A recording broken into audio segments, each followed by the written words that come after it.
The Bible, an Irish Book by Conor MacDari. Forward. Away back in 1908, while I was still a boy attending the grammar school grades, my father, Conor MacDari, explained to me that Jesus was merely a symbol of the sun. He further explained that many of the Bible stories were dramatizations of the sun's great influence on all the life on this planet, fulfilling its role as creator, preserver, and destroyer. Many of the enigmas and so-called miracles began to take on new meaning for me as the years passed.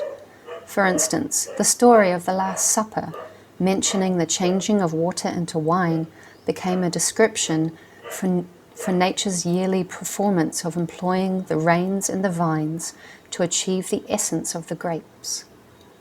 In later years, I read Robert Taylor's beautiful description of this miracle in The Devil's Pulpit. A few years later, in 1917, my father made the startling statement that the ancient Irish were the original authors of the Christian Bible, and that the very names in this great work remain Irish to this day, although there seems to be a great impetus by the church divines to make radical changes under the announced pretense of simplifying the reading for the moderns. The fact is that there was never another language but the Irish rich enough in spiritual expression to portray so beautifully the fundamental ideas extolled for the sole purpose of helping and guiding erring mankind from the low depth of materialism back to the God-like state which is his true realm. Through the years, I gradually realized that my father knew what he was talking about. In 1916, while a student at Dartmouth College, I took a course in archaeology, and the activity in it was focused around Mesopotamia and adjacent areas in the Near East. In that very year, 1916, William Goodwin of Hartford, Connecticut, published a fine work, Greater Ireland in New England, if memory serves me well. It may have been called Greater Ireland in America, which described a stone village claiming to have been erected by the Irish prior to the time of Columbus. The author had personally a 30 acres plot to preserve this momentous relic, but there was little or no attention from the public press. The location of this Irish stone village is in New Salem, New Hampshire, about 100 miles from Dartmouth College in Hanover, New Hampshire, and yet it was in 1938 that I learned about it. Subsequently, I became cognizant of many items of information which support Conor MacDari's assertions. Such revelations include the following. 1. The American Indians had a master language understood by the tribes from coast to coast, with the exception of 2 tribes.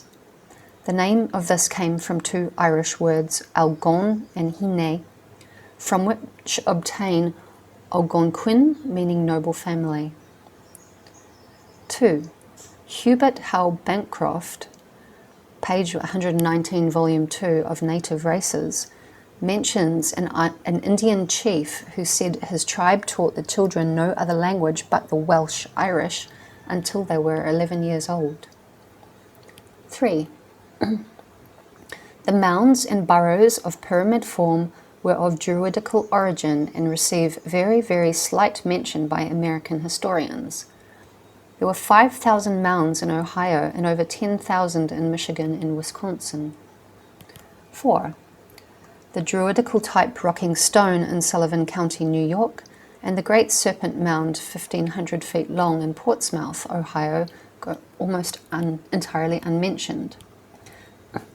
The researcher for information along these lines, and particularly about the scope of the worldwide influence of the Druids, should read The Price of Peace by Stinston Jarvis,